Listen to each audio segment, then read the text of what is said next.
Hello and welcome to the Etoft21sports Show for July 25th. How is everyone doing? My name is Eric. I'm the man behind Etoft21sports. We have a great show lined up for you today. This week's special guest is Brandon. You will know Brandon because he's on my podcast every single week when there is a NASCAR race. Props to him because last week he did hand out Hamlin plus 500 on the podcast.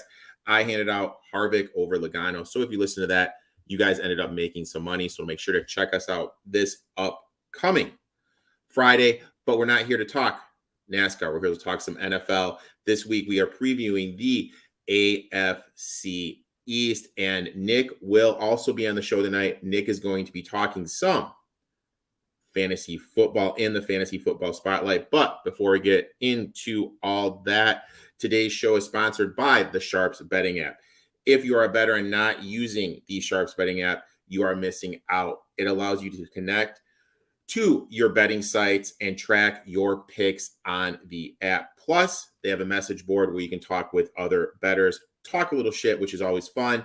Make sure to download the Sharps Betting app and use promo code ETOF499. That way they know old Uncle Rico sent you. Now, let's see who Nick is going to talk about this week in the Fantasy Football Spotlight. Then this week's Fantasy Football Spotlight is Aaron Rodgers. Yes, I know that Rodgers is playing behind a better offensive line than what he had in Green Bay, and he's familiar with the system, but Nate Hackett is calling the plays, and it's hard to trust him as a play caller after seeing how disastrous it was in Denver last season.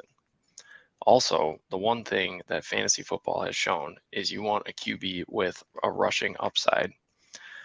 Rodgers' rushing production has declined every year since 2018. And let's face it, the Jets aren't going to be calling any RPO plays. With Rodgers not being a dual threat and there being questions in the wide receiver room, it's hard to trust that Rodgers will have that bounce back season after finishing outside the top 10 in fantasy football scoring for the QB position last year. Also, the Jets' schedule has an uptick in level of defenses that Rodgers is playing against. And let's face it, Father Time is undefeated. That is why I'm fading Rodgers in this week's Fantasy Football Spotlight. And me being a former Lion fan, I'm all about fading Aaron Rodgers. And I actually have a bet on Aaron Rodgers later in the show when we talk about the Jets. But before we get all of that, we need to welcome this week's special guest, my boy at BostonBoy83 on social media, Brandon. Brandon, how you doing today, my man? Doing good, man. Excited for the show. Thanks for having me on. Anytime, man. Before we get started, I need to ask you this. Being a Boston Celtic fan, how do you feel about Jaylen Brown being the highest paid player in the NBA?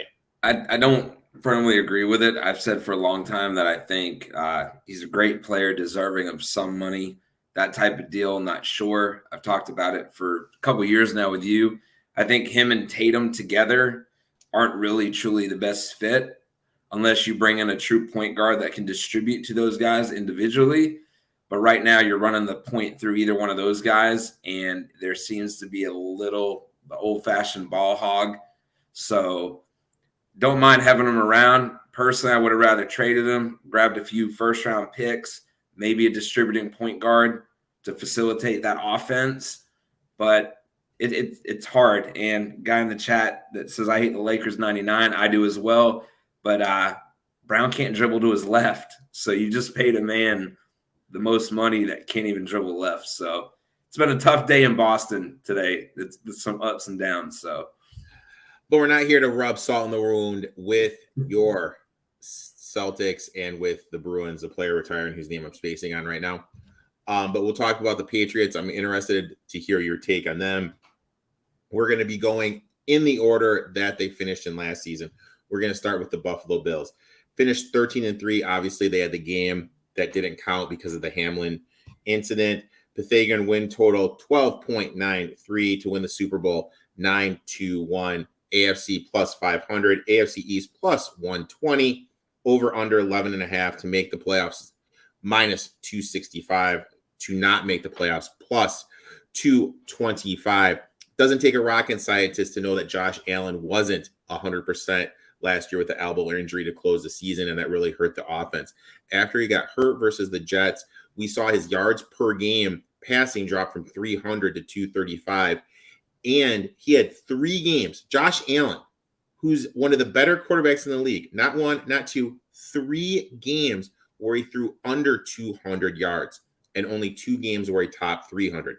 Rumors are going around they're going to not have planned runs this season, but just with the way he plays, I think he's going to run the ball. I was high on this running back room last year when they hired Aaron Cromer. For those who don't know, he was behind the LaShawn McCoy glory years and the Todd Gurley glory years out in LA. I thought he was going to do the same with my boy James Cook.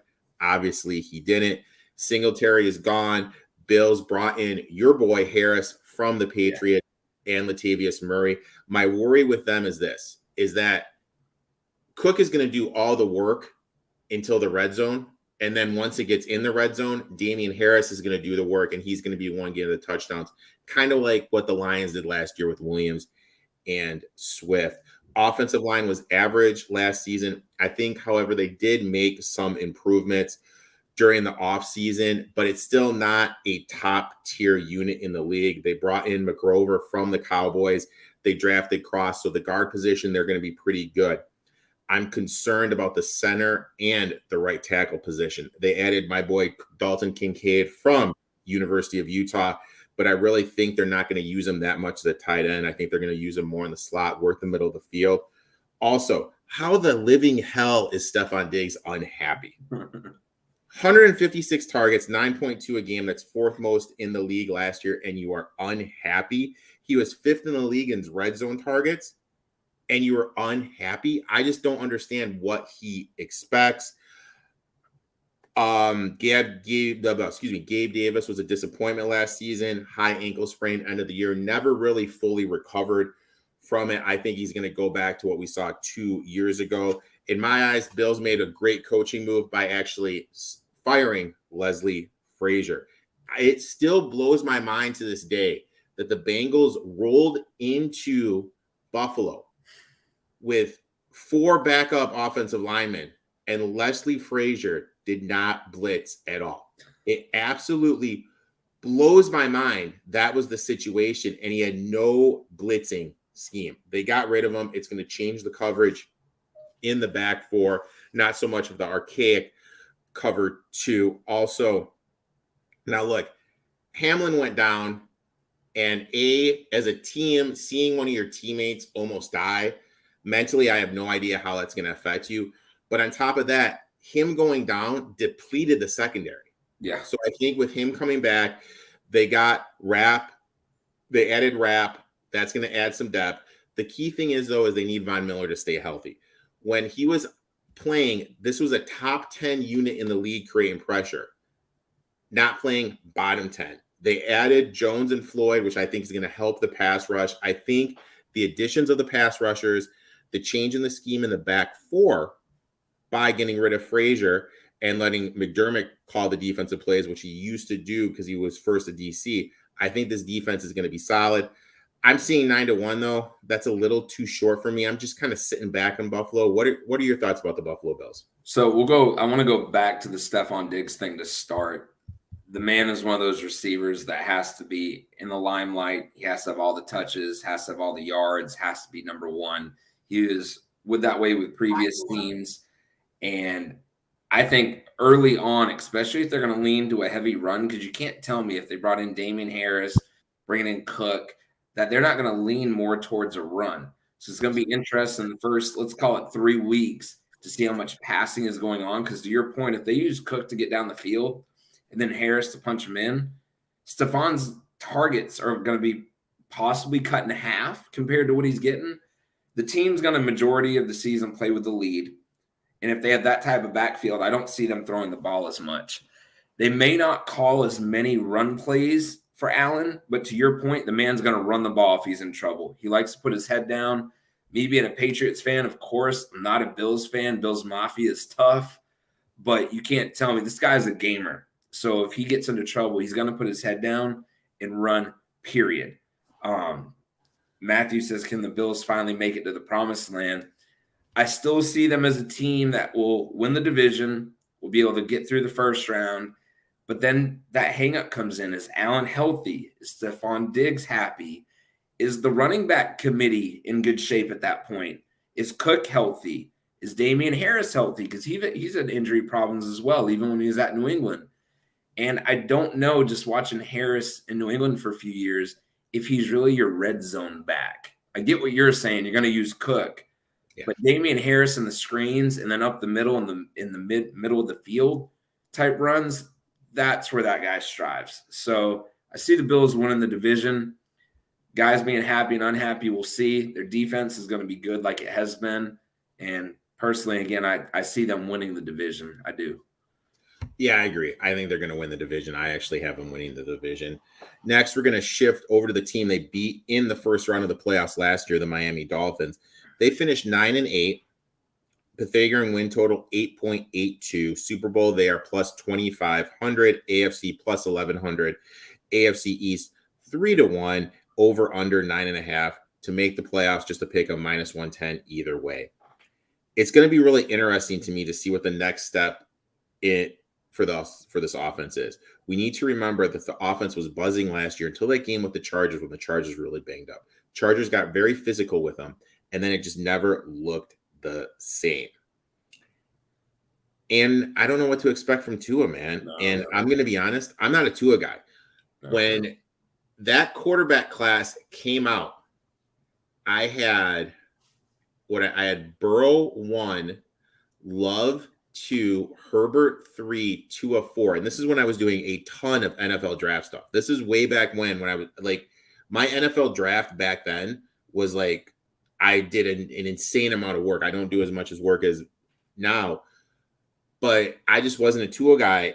And if they had a different quarterback, I really think they'd be this year's Eagles. Yeah. I just don't think Tua is the answer. I will say this, though.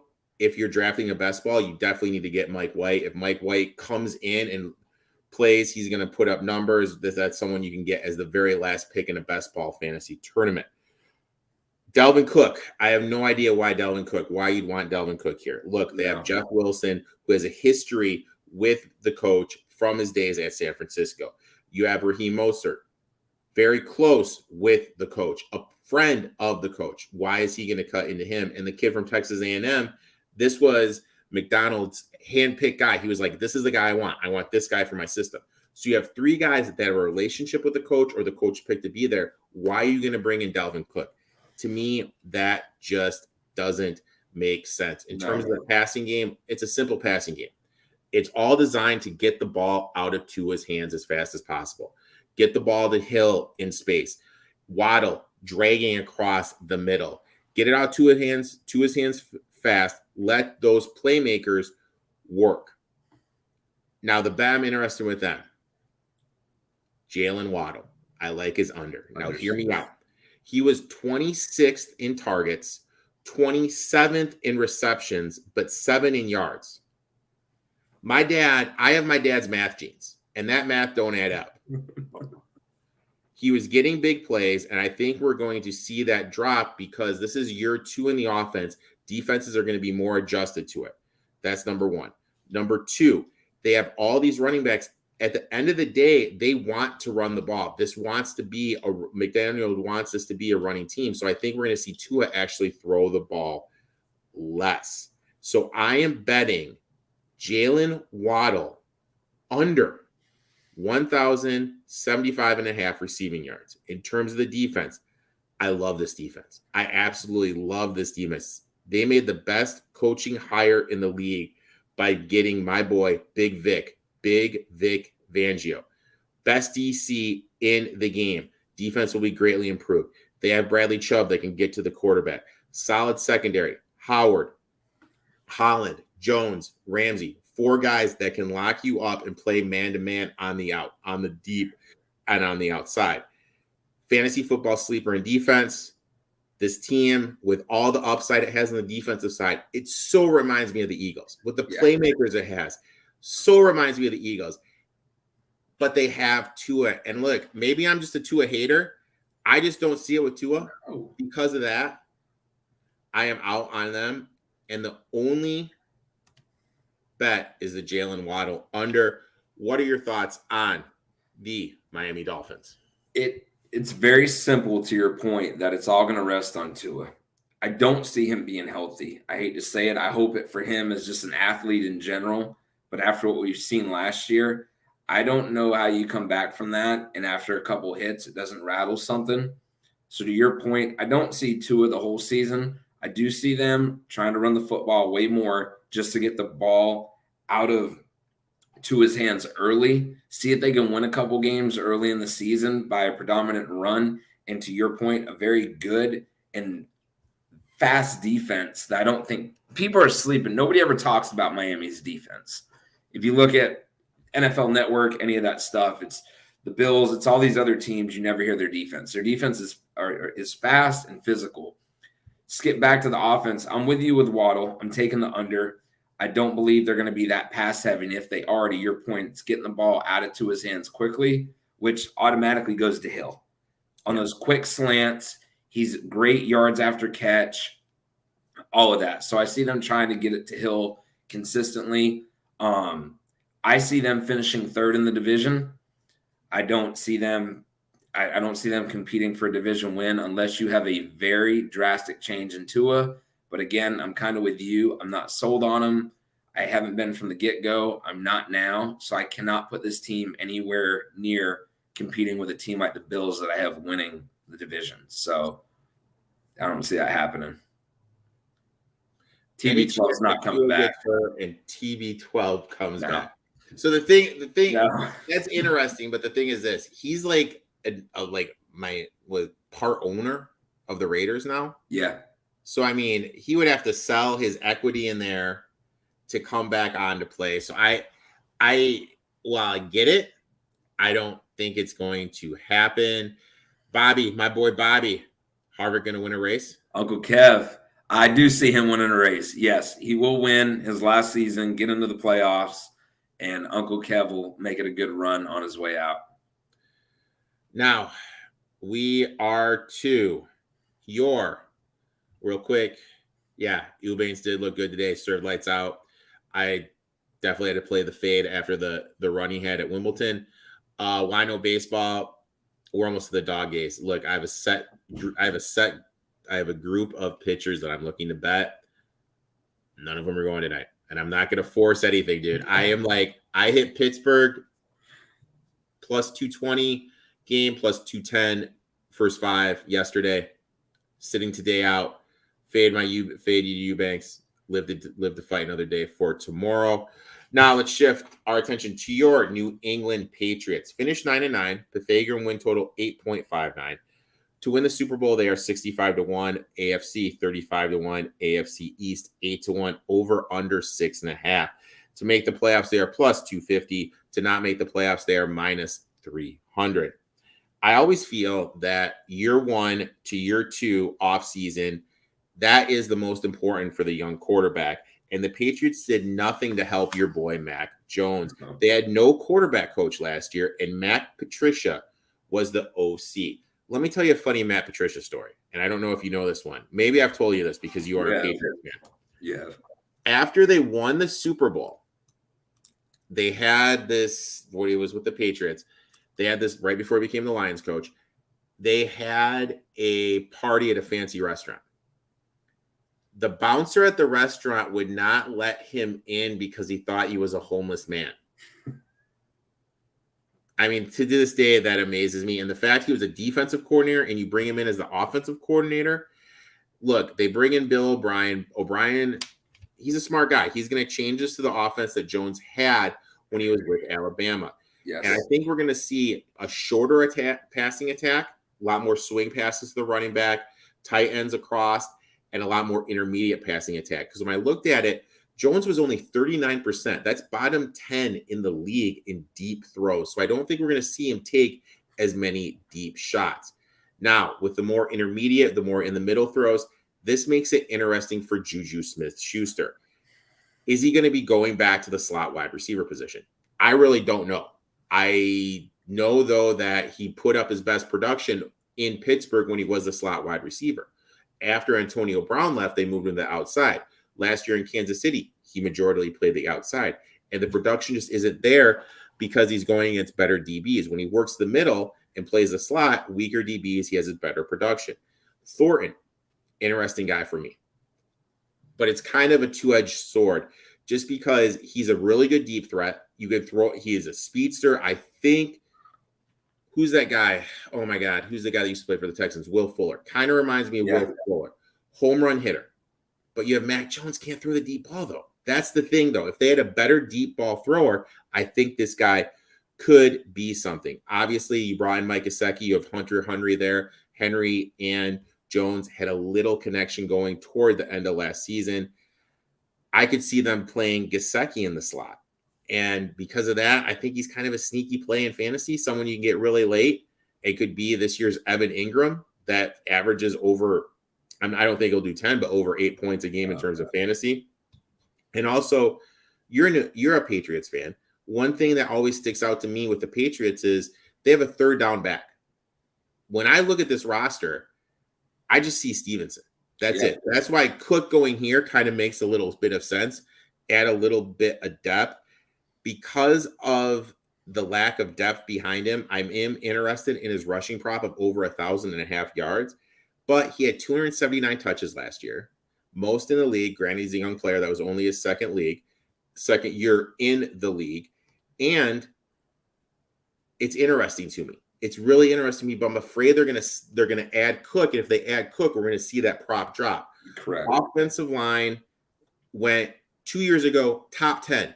Last year, bottom 10 in the league in run blocking. This year, they really addressed it. That they got Riley Reef. They drafted 3 interior offensive linemen. They have a new OC, a new offensive line coach. Adding Riley Reef, I think we're going to see this unit take a step forward, but I don't think it's going to be a top 10 run blocking unit. Probably 15 or so, somewhere in that pack. I don't think we're going to see them be elite like they were. Also, big changes on the defensive end. Belichick's no longer calling the plays. He has handed it over to Steve. They finally gave Steve, his son, the defensive coordinator position. He is going to be calling the plays, and I really like what he did with their defense. It's basically like a basketball matchup zone. How the offensive guys move kind of dictates where everyone's zone is. It's a very complex, intellectual type defense. I'm amazed that they're running it. Obviously, with them doing it, they're one of the better defensive zone teams in the season. I think Steve learned from his dad. He's going to make it where the offense has to do their weakness against them. I really like what I'm seeing from Steve Belichick. And we need to remember, he's the reason why Josh McDaniel left. He's the coach in waiting. This is his gig whenever Belichick leaves. And that's why McDaniel isn't there, because this is Steve's ball club. To me, this was the toughest team to cap, just because I feel if we see Mac Jones regress, this team is a bottom tier team. Correct. Top 5, going to have a top 5 draft pick. But if we see him take that step forward with the weapons they have, Stevenson, Gesicki, Hunter Henry, Juju Smith-Schuster, they have weapons on the offensive side. If he takes that step with this elite defense, I think they could be battling for one of those last playoff wild cards. So to me, this is a team with the highest ceiling and the lowest floor. There's so much margin that could happen. I want nothing to do with it. If Cook comes here and I could get Stevenson rushing prop at a discounted price, I'll do that. But to me, this is just a pure stay away. It is, and it sucks as a fan in general. I've got them finishing second behind the Bills in the division. That's only with Mac Jones improving. To your point, we're in his 3rd year. You haven't been a fan of Mac Jones from the get-go, and I've been trying to sell you on him since he came in, and I've drastically failed at that. So let's be honest. I do agree with you that I don't think the Patriots gave him anything in his 2nd year. You're talking Matt Patricia, the offensive coordinator, no help. You're leaving a couple weapons out, though, that they do have on offense, which gives me confidence that Matt can step forward. Kendrick Bourne, Parker, and then you got Gesicki, Henry. So he has all the weapons around him. Rumor is you're going to see a lot of double tight end sets, which New England was successful with Gronk and Hernandez for a while. I see them trying to go back to that. Something else I noticed with Bill already, Jack Jones, after bringing those guns into Logan Airport, old Bill wouldn't even have him at camp right now. You're not coming. You're not going to be there. Figure out your legal stuff first. Don't even know. Cut him. Bill announced today that Mac Jones will be at camp on Wednesday. Jack Jones. So while he's fighting this legal battle, you're seeing a key defender at camp, which that's not the normal Bill. You know that, Eric. Anytime any legal troubles off the field, anything, Bill cuts the ties. Bill is on the hot seat this year. A bad season this year, Kraft is going to let him go, possibly Sun take over, whatever happens. But there's no way Robert Kraft is going to accept another terrible season. So, again, I have them finishing second. To your point, it's this. It's either going to be up there second in a wild card or drastically low in like a 6-11 style team. So I like the weapons on offense. I really want to get Cook because I don't think you can put all the weight on Stevenson. And Kendrick Bourne, just what I've seen in his offseason workouts, the man looks solid, looks excited. The weapons are there. The defense, I won't even argue, is with the Bill's son taking over the defense. You're going to see a lot more gutsy stuff. I think you're going to see a lot more blitzing. Judon's going to be a big impact, just like he was last year. So I'm very confident in the defense. I think you're going to see a lot of stuff come up. But I've got second place. Fire Bill, no way. Being a Pats, I think it would be more of the I'm retiring. Correct. It will be one of those. Kraft will go to him, either you retire or I fire you, and he'll retire. But I do like what we have going into the season, but I'm so just in that very excited, not excited at all feeling, and that's just kind of where I'm at. Cool, Kev. What up? Thanks for tuning in, my friend. Yeah, I just think there's a lot of margin of error. I really just don't know what to do, and this is. I wouldn't bet. I'm not gonna. I don't mind. I could see them getting 7 wins, so I don't mind the over under and taking the over in wins. But other than that, division championship, not at all. Wild card team at best. That's where I'm at. I mean, I totally agree with you. I think like the ceiling for them is a wild card. Like if we just, but I mean, you look at their start of their season. I mean, this is a brutal start of the season. They host Philly, host Miami, go to New York, go to Dallas, and then they get New Orleans at home, at the Raiders. So right there, you go to the first 4 weeks. There's, to me, a best case scenario is a 2-2. Mm-hmm. In a worst case scenario, 1-4. That's going to be a tough one because Philly's going to be tough. I see them beating Philly opening week only because it's going to be that Tom Brady effect. They're doing this big farewell, thank you for everything, halftime. Brady's going to be there. He'll be in the locker room before the game. The crowd's going to be hype. It is hard to play in New England when the crowd's rolling. So I do see them upsetting Philly as a big underdog. I'm taking the points week 1.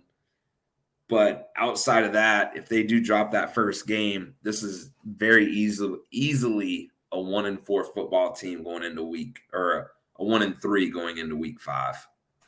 I mean, I think the stretch that is just absolutely brutal is week 13. Home against the Chargers, at Pittsburgh on a short week, extended rest, Monday Night Football against Mahomes, at Denver on a short week in altitude, at Buffalo, and then close out hosting the Jets. So I'll tell you this, where YouTube, since this is aired on YouTube, where YouTube TV got me is they're doing $100 off on the Sunday ticket a month ago, and I bought it. I'm like, I need it. I'm in North Carolina. I'm not going to get all the games. First 4 games, nationally televised. And then there's 3 late games or night games, a Thursday, a Monday, a Sunday, later in the season. So like 9 out of their X amount of games are already televised. And I'm like, good job, YouTube TV. You got me on that $100 discount.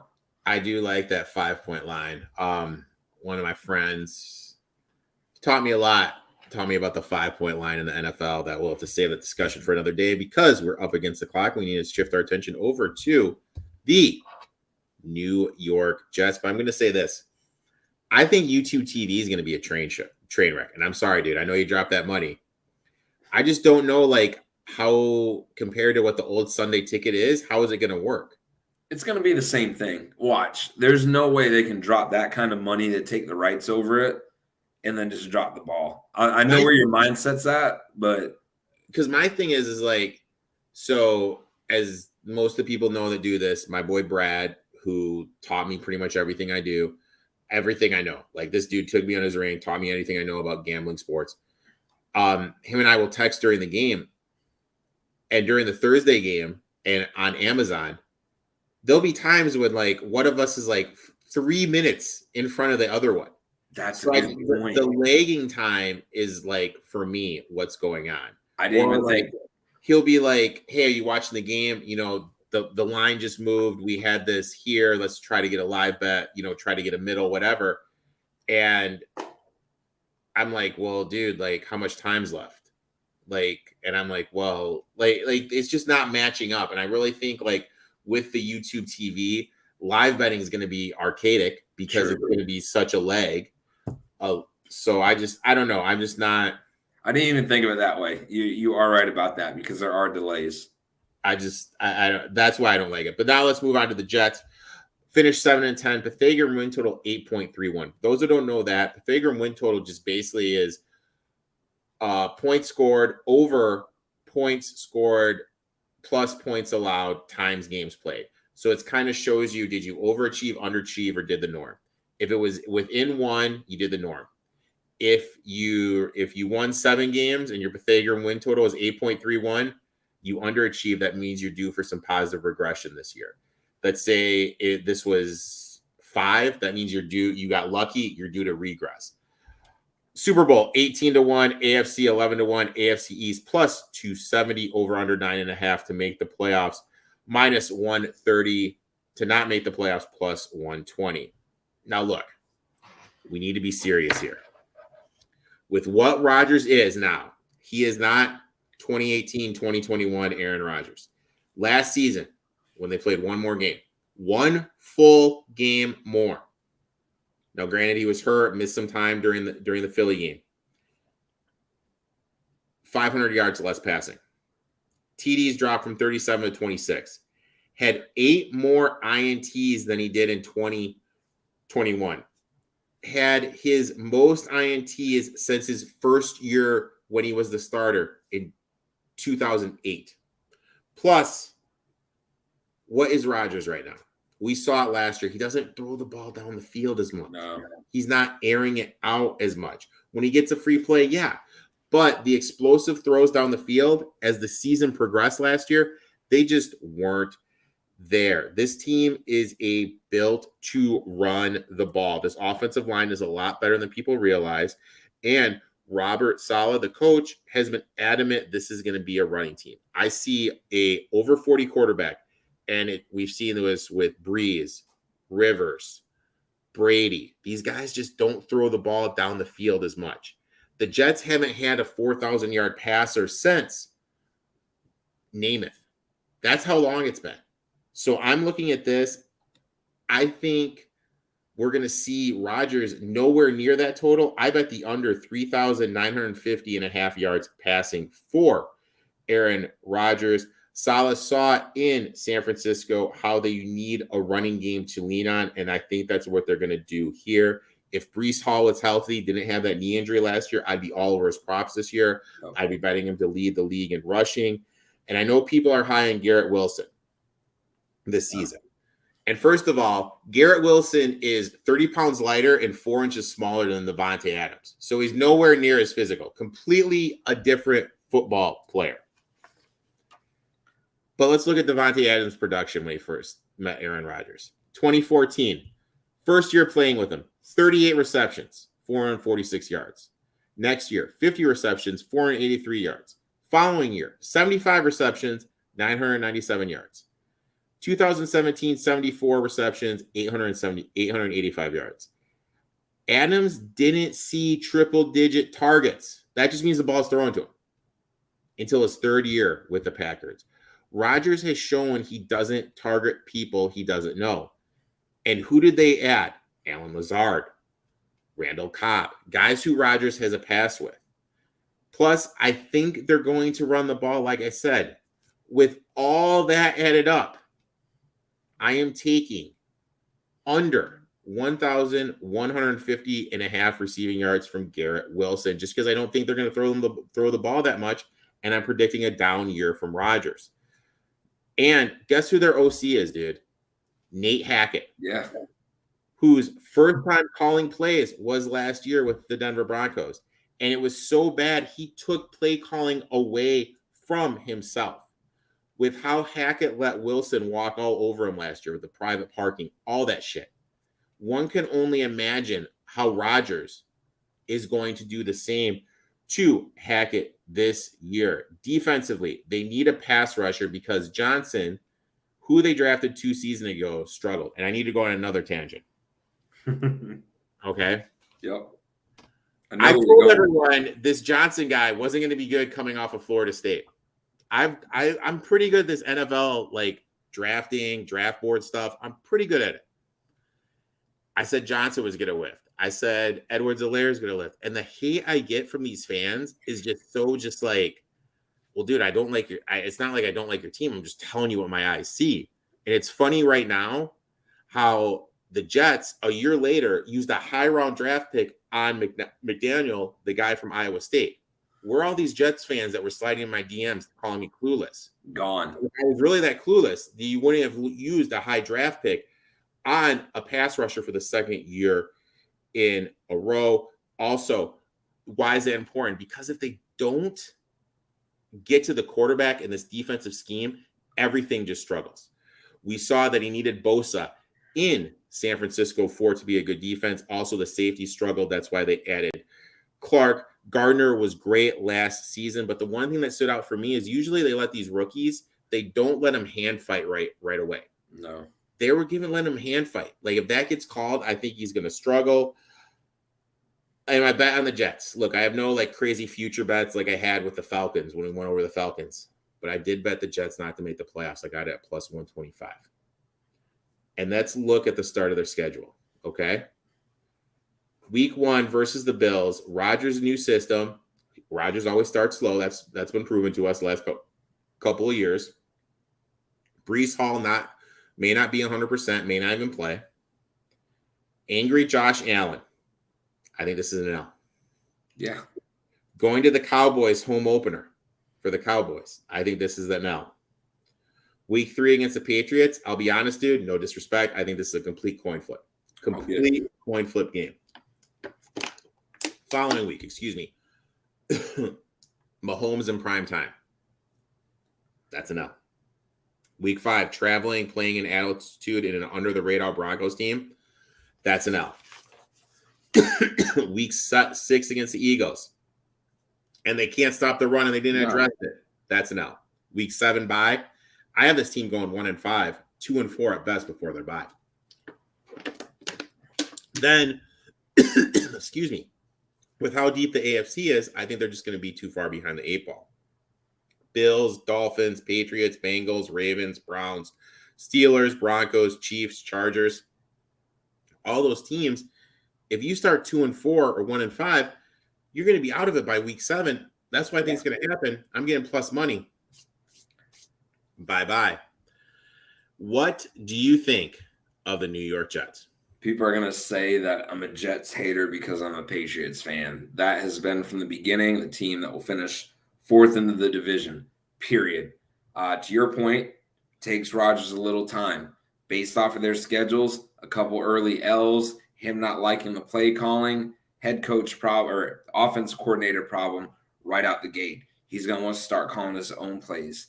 This Wilson aspect, teams are just going to hone in on him, double team him, shut him down, and force Rodgers to go somewhere else. Where else is he going to go with the ball?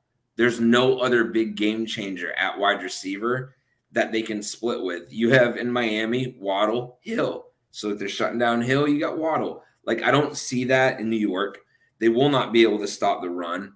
It's so bad to even think this, but I have the old-fashioned Brett Favre leaving the Packers and going to the Jets type scenario. Like, I'm seeing it all over again.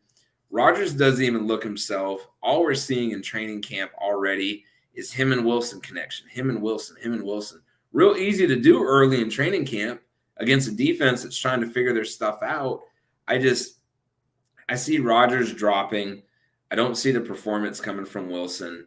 I don't see this team, to your point, they're going to get behind the 8 ball early.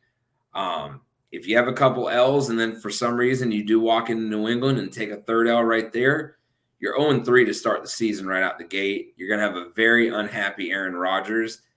And you saw it at the Packers, yelling at wide receivers, causing problems, complaining about the organization. You can't tell me this man won't start doing that right when the season starts if they open up with a couple L's. So that is my 4th place AFC East finishers. Will Rodgers be closer to Wilson at Denver or Stafford at LA? I think Wilson, dude. Yeah, I agree too. And again, you have the wide receiver Wilson who's great, but when you have a veteran like Rodgers come in and gets unhappy early, he's going to start taking it out on Wilson. And then you got this young receiver that's talented that's just going to shut himself down. Like, I just see it as a toxic relationship. I don't see how this team gels in his first season. I don't. I could be dead wrong, but I don't see it at all. So this conference is the Bills and a flip of the coin. Yes. Yep. I totally. As hard as that is to say as a Pats fan, like, yes, if the Bills stay healthy, if something happens to Allen early, then the whole division's a coin flip. Of course. And I mean, it's going to be, to me, this division is interesting. And I know a lot of people are giving it credit. I think it's unrealistic what people are saying about the Jets. I don't see it with the Jets. I'm completely out with the Jets. Kind of like it. I was out with the Broncos last year. With the Patriots, we talked about it. Their range is just insane. We don't know what's going to happen. I mean, high ceiling, low floor. We're going to have to kind of see. I will say this, though.